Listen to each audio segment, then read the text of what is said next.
welcome to This Reader's Life, a site about books and blessings. And my name is Stephanie. I'm glad that you're here. Welcome or welcome back.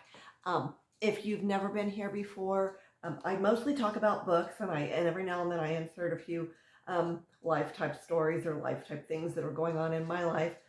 This week it's that first part of March, and I'm going to do a wrap up of the books that I've read this week, and then what I'm working on, what I'm reading now. Maybe a little bit about to be reads, but mostly I'll just talk about. I've read 3 books this week that I really enjoyed reading all 3 of them. Although I can't really say that I loved all of them. They were all very different, and sort of I've been trying to read more outside of my comfort zone, I guess, and different genres. And one of the first one that I'll talk about is it was a short story collection of mysteries, short story mysteries, and it was written by Agatha Christie, who's well known, obviously. And the name of the book was The 13 Problems. At least that's what it was called in the United Kingdom, and it was published in 32 there. In America, it was published as the Tuesday Club Murders, and that was in 1933. But again, it's Agatha Christie, and all of the stories are about, include or feature Miss Marple. And I know Miss Marple has been very popular, and people that really like Miss Marple really like her. I know that PBS there have been many different, I think, series that have Miss Marple that feature Miss Marple. I've not read a lot of Agatha Christie, and these 13 stories that I did read, it's kind of an episodic novel where each of the stories includes mostly the same people, always includes Miss Marple, and in the stories, a group of, I don't know, I think it's 5 or 6 friends, and to include Miss Marple, are all together for. It starts out as a Tuesday evening, I think a dinner party or something like that, where they get together and they portray a mystery to the others that is something that is hard to figure out, but that they know the answer to. So, and each person takes their turn at doing this, and then the others sort of question them, almost like a virtual clue. The others, not that easy. The others question them, and then ultimately Miss Marple is always the person that asks just the right questions and is able to solve the mystery. And then they always just marvel at how wonderful Miss Marple is. She's an elderly lady. She's very prim and proper. And some of these stories take place in her home. She lives in a small village, and she always attributes mostly her ability to solve her mysteries to human nature. And I enjoyed reading it. Towards the last couple of stories, I thought, I'm Miss Marpled out. I don't really want to hear any more about her, but I did finish them, and I don't think that it might be that Agatha Christie's not my cup of tea. I'm not giving up. There are other, obviously she's written novels. A lot of movies have been made of her different novels, and she's sort of considered the queen of mystery. To me, Agatha Christie's life is more interesting to me than her characters. So I like to read about Agatha Christie and what her life was like. But so far, Miss Marple's not a win for me. The stories are well written and they're fun. I did figure a couple of them out, and a couple of them were surprises to me. A couple of them had such esoteric explanations about a certain kind of spice or a certain kind of something that I would have had no knowledge about. That they didn't resonate with me. But that's the Tuesday Club Murders, or the Miss Marple 13 Problems book that I read. And again, I will try Agatha Christie some more, but it was not my favorite, and Miss Marple is not my favorite character. So the next thing that I read this past week was a book called Heart the Lover by Lily King. And I'm guessing most people that have read it truly have already read Lily King, but I picked this I picked this independent of any other books that she's ever written, and I have not read Lily King. And this story, I enjoyed this book immensely, and I thought it was a good story. I thought that the author captures characters really well. The narrator of the story is a young girl who is in college. She wants to be a writer. She's a creative writing major, and she meets up with two boys. Actually, there's three of them to begin with. One is very incidental in my mind, but two of the boys are they are also college students. They are very intellectual, and she is not so much. The girl in this, she tells the entire story, and this friendship develops. She ends up living with them pretty much most of the time. They are staying in a house that a professor allowed them to stay in for the while he was on sabbatical or away. And so that's why they're staying there in his house. And she forms a friendship with them. There are wonderful literary references throughout the book that a lot of them I didn't understand. I looked up a few. But of course, a relationship develops between her and one of the young men that she's staying there with. And eventually other relationships ensue. Lily King evokes that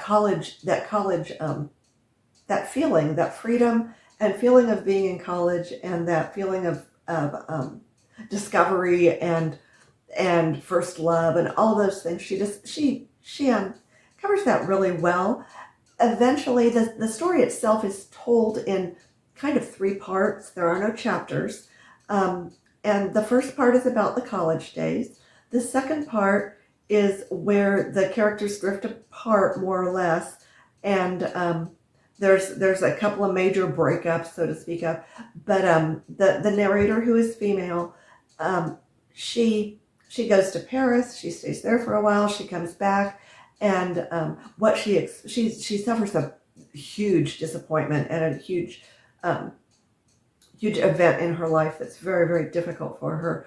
And then by the time you get to the third part, this narrator is settled down in her life, and she is married. She is relatively happy. She has a couple of kids. She's in a good spot in her life, and one of the original two characters reappears literally on her doorstep, and so that's the last part of the novel. All of it was written well. It might have dragged just a little bit in the middle, but I had to keep reading because I so wanted to know exactly what was going to happen. I was invested in the characters, and I liked, of the characters that were in it, I liked most of them. There was one character I didn't care for, and I don't think you were meant to care for him. But at any rate, at the end of the book, I was frustrated. The book ends, and the very last sentence of the book makes you wonder, who was this narrator? Who was that? And why? It was very confusing, and I don't want to make it a spoiler, but I know that in looking it up, and I looked it up and looked for spoilers since I'd finished the book to figure out what in the heck was going on. And I understand now there is a surprise connection to another book that you, as a reader, you're not supposed to know. And it frustrated me a little because I had not read the other book. And I don't know if you could read them. I haven't read the other book, so I don't know if you could read this one first and then enjoy the one that I have not read. And I'm not even going to say the name of that. But at any rate, I thought this was great writing, but I was very frustrated. I was flat out mad about this secret connection that you don't find out about until the very last sentence of the book. I found it frustrating. I felt tricked. Maybe I'm being childish. I don't know, but I didn't like that part. But it's a good book, and the story was good. It made me cry. It was a little formulaic sometimes, but it was very, very well written. I like that book. I think I gave it a 4 on Goodreads. Miss Marple got a 3 on Goodreads, and then the next book that I read was called was titled Tinkers by Paul Harding, and it was written in 2009. It won the Pulitzer Prize in 2010. It was a debut novel for Paul Harding, and again, I read this book and I kept reading. It was a hard read. I thought it was the subject matter was difficult.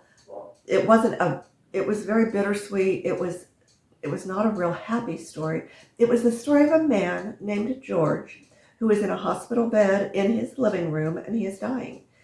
And his family has gathered around, and the story is literally sort of his stream of consciousness, the things that he thinks about, and about his life, about the fact that his life has passed by, about the things that he's done in his life. He was he had another job. I believe it was at a high school, but he also repaired clocks.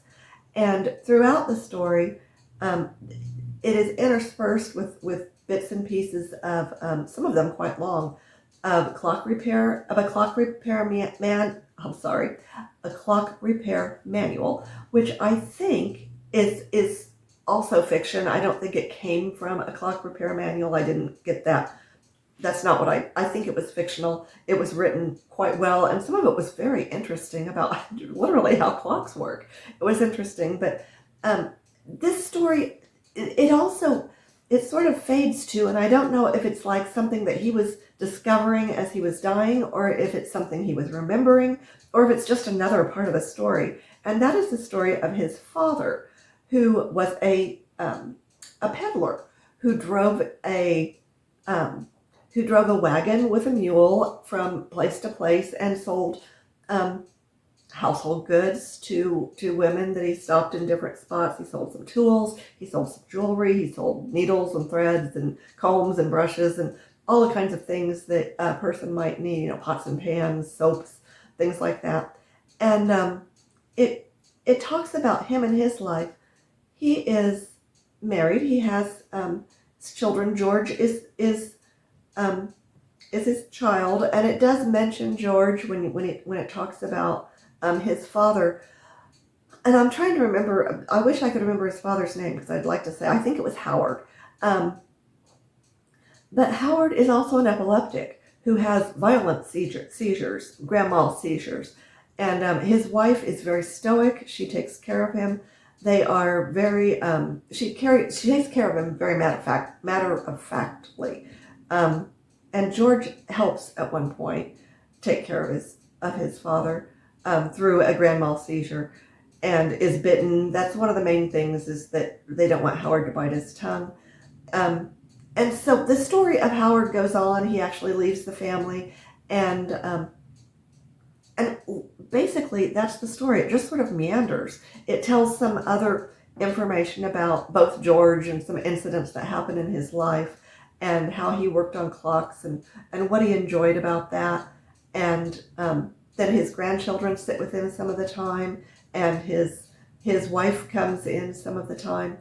And I liked the book. I thought it was hard to follow, and I thought there were long passages that didn't seem to move the story forward in any way. They were just sort of an interesting story from the past. And that part was a little bit frustrating for me, because I liked the George part a lot. And I liked Howard and his days as a peddler and a tinker. And I liked this book. I don't think it was Pulitzer Prize material. I think Paul Harding is a good writer, and I think he wrote a wonderful first book.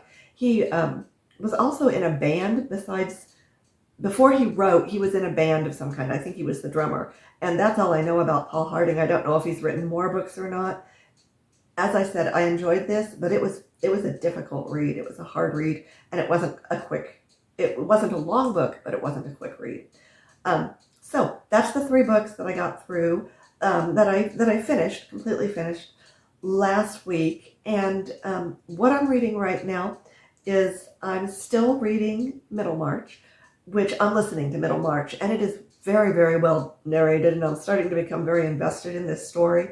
I'm to the part where the doctor is there is a doctor in it, and I think he's trying to keep himself from falling in love because he's busy trying to establish his practice. But this Middlemarch is the name of the town, and it's just about the people in that town, and it's I'm enjoying it. When I started, I didn't like it a lot, and I've sort of fallen into it the same way that you do with a lot of books that were published during that time period or earlier.